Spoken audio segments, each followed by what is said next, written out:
যে 16 জুলাই থেকে 5ই আগস্ট পর্যন্ত এই 3 সপ্তাহে জনাব তারেক রহমান পাবলিকলি ওনার যে টুইটার অ্যাকাউন্ট রয়েছে সেখান থেকে 23টা টুইট করেছিলেন এবং সেই সময়টাতে উনি ফেসবুকে 15টা ফেসবুক পোস্ট করেছিলেন। সেই সময়টাতে উনি জাতির উদ্দেশ্যে 8টা ভাষণ দিয়েছিলেন। এই প্রত্যেকটা কিন্তু পাবলিক ডোমেইনে। মূল উদ্দেশ্য কি? ওনার যে 60 লক্ষ নেতাকর্মী মিথ্যা মামলার শিকার হয়েছেন, ওনার যে বিপুল কোটি কোটি জনগোষ্ঠী রয়েছেন ওনার সমর্থক হিসেবে, প্রত্যেকে আহ্বান দিয়েছিলেন, নির্দেশনা দিয়েছিলেন ফ্যাসিবাদ বিরোধী আন্দোলনে সর্বোচ্চ শক্তি নিয়ে রাজপথে নেমে আসার জন্য। এটা তো পাবলিক ডোমেইনে। প্রাইভেট ডোমেইন আমার ব্যক্তিগতভাবে জানি সেই উত্তাল সময়টাতে উনি হয়তো দিনে 4 ঘন্টার বেশি ঘুমান নাই। প্রতিটা সময় বাংলাদেশের একদম তৃণমূল পর্যন্ত সবাইকে সংগঠিত করেছিলেন এবং জায়গা ধরে ধরে কার কোথায় কি ভূমিকা রাখতে হবে সেজন্য সমগ্র সংঘবদ্ধভাবে সংগঠনকে সেদিকে ধাবিত করেছিলেন। আমরা যদি দেখি যে আন্দোলনে অনেকগুলো হটস্পট ছিল, মিরপুরে আমরা দেখেছি, মোহাম্মদপুরে দেখেছি, যাত্রাবাড়িতে দেখেছি, সেই হটস্পটগুলোতে দেখেছি তাকাই সব জায়গায় কিন্তু ইউনিভার্সিটি ছিল না। এটা বড় অংশ রয়েছে যেখানে বিপুল উপস্থিতি ছিল বিএনপির যারা বিভিন্ন স্তরের নেতাকর্মীরা। সুতরাং সামগ্রিকভাবে ইন আইসোলেশন বিএনপি যেমন এটা গণ অভ্যুত্থান না, ইন আইসোলেশন কোনো নির্দিষ্ট ব্যক্তির, কোনো নির্দিষ্ট প্রতিষ্ঠানের, কোনো নির্দিষ্ট গোষ্ঠীর না।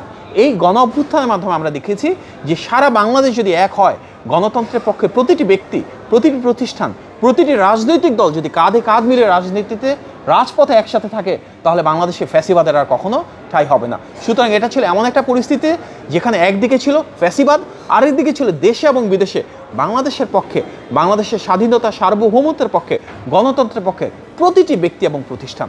এখানে দেশের মানুষ, বিদেশের মানুষ সবার একটা ভালো ভূমিকা ছিল। তবে রাজপথে সবচেয়ে বড় রাজনৈতিক দল হিসেবে অগ্রণী ভূমিকা রেখেছে বিএনপি, যার কারণেই যদি আমরা দেখি সংখ্যার হিসেবে সবচেয়ে বেশি নেতাকর্মী ছিল আমাদের এই গণ অভ্যুত্থানে, সবচেয়ে বেশি শহীদ হয়েছেন আমাদের দলের এই 500-এর বেশি নেতাকর্মী শহীদ হয়েছেন। শুধুমাত্র ছাত্র দলের 100-এর বেশি আমাদের ছেলে শহীদ হয়েছেন। তার কারণ কি? তার কারণ গণতন্ত্রের মূল সংখ্যার হিসেবে বৃহত্তম রাজনৈতিক দল হিসেবে বিএনপি আমাদের সেই দায়িত্বটুকু সর্বস্তরে আমাদের নেতা জনাব তারেক রহমানের নেতৃত্ব এবং নির্দেশনায় পালন করেছি এবং গণতন্ত্রের পুনঃপ্রতিষ্ঠার পরেও আমরা কিন্তু কখনো আমাদের অবদানটাকে বাড়িয়ে বা আমাদের অবদানটাকে সামনে আনার চেষ্টা করব না। আমরা সবসময় দেখেছি যে আমাদের দলীয় অবস্থান ছিল আমাদের নিজেদের অবদান থেকে খাটো করে হলো সব শ্রেণী পেশার মানুষের এই গণ অভ্যুত্থানে প্রত্যেকে যেন যার যা সর্বোচ্চ স্বীকৃতি পায় সেটা নিশ্চিত করা। এই যে নতুন বাংলাদেশ আমরা গড়ে তুলতে চাই, সেখানে যেন প্রত্যেকটা শহীদের সর্বোচ্চ স্বীকৃতি মেলে, প্রত্যেকটা পঙ্গু মানুষ যারা চোখ হারিয়েছেন তারা যেন রাষ্ট্রীয়ভাবে সর্বোচ্চ সহায়তা পান। দেখুন, একদম ডে 1 থেকেই তো জনাব তারেক রহমানের নেতৃত্বে বিএনপির অনেক বড় একটা ভূমিকা এই গণ অভ্যুত্থানে ছিল। প্রিভিয়াস যে আন্দোলনগুলো ছিল সেটার সাথে এটা পার্থক্য এখানে যে সেগুলো ছিল আন্দোলন, সেখানে রাজনৈতিক দলগুলোর নেতৃত্ব ছিল, সরব উপস্থিতি ছিল, কিন্তু নজিরবিহীন গুম খুন হামলা মামলার কারণে সব শ্রেণী পেশার মানুষ নেমে আসেনি।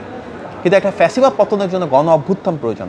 এই আন্দোলনে যেটা হয়েছে, রাজনৈতিক দলগুলো গত 16 বছরের মতনই রাজপথে ছিল, এর পাশাপাশি সব শ্রেণী পেশার মানুষ, গার্মেন্টস কর্মী, রিক্সা চালক, রাস্তার পাশে ছিন্নমূল মানুষ, সব ছাত্রছাত্রীরা, ওনাদের অভিভাবকেরা, রিটায়ার্ড গভর্নমেন্ট অফিসিয়ালসরা, রিটায়ার্ড আর্মি অফিসিয়ালসরা প্রত্যেকে ছিল অন দ্য গ্রাউন্ড।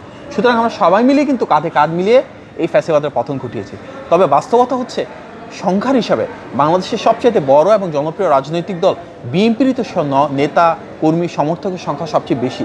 আমরা একমাত্র দল যাদের 60 লক্ষ নেতাকর্মীর বিরুদ্ধে মিথ্যা মামলা দেওয়া হয়েছিল। সুতরাং এই গণ অভ্যুত্থানের এন্টায়ার প্রসেসে জনাব তারেক রহমানের সরাসরি নির্দেশনায় আমাদের 60 লাখ নেতাকর্মী প্রায় প্রত্যেকে কিন্তু রাজপথে নেমে এসেছিল। আমরা যদি দেখি সবচেয়ে গুরুত্বপূর্ণ যে দিন 16ই জুলাই, যে দিনটাতে আমরা আবু সাঈদ শহীদ হতে দেখেছিলাম, সে একই দিনে কিন্তু চট্টগ্রামে আমাদের ছাত্রদলের একজন নেতা ওয়াসিম আকরাম নিহত হয়েছিলেন। তিনিও কিন্তু শহীদ হয়েছিলেন জনাব তারেক রহমানের নির্দেশনায় রাজপথে নেমে আসার জন্য।